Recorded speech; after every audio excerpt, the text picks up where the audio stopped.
যেটা হয়েছে আজকে সকালে আমি কাজে গিয়েছিলাম। আমি না ১ ঘন্টাও কাজ করতে পারিনি। দেন খেয়াল করলাম যে আমার একদম থাই থেকে শুরু করে একদম পায়ের পাতা পর্যন্ত ফুলে যাচ্ছে।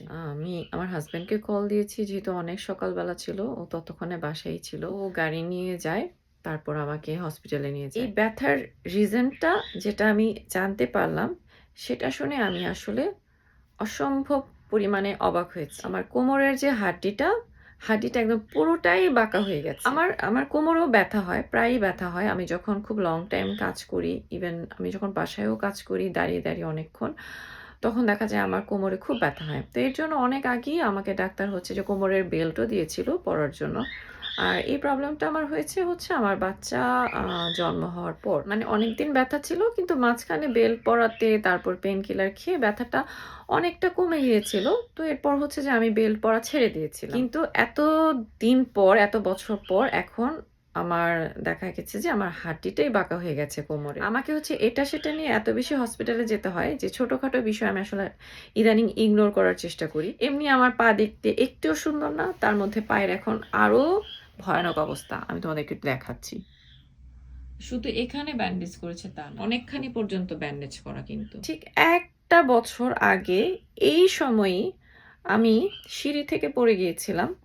মানে আমার বাসার সিঁড়ি থেকে না।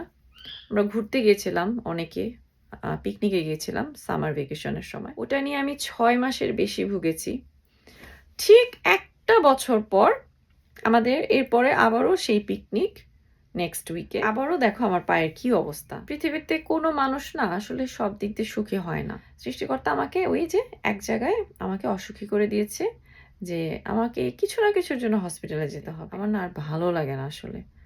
মাঝে আমি অতি দুঃখে এখন হাসি। যখন কান্না আসে তখন খুব কান্না আসে।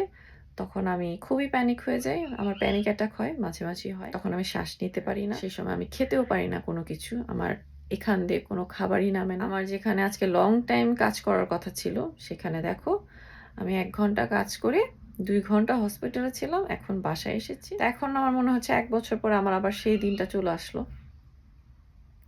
কি করব আমি? দুঃখ করব?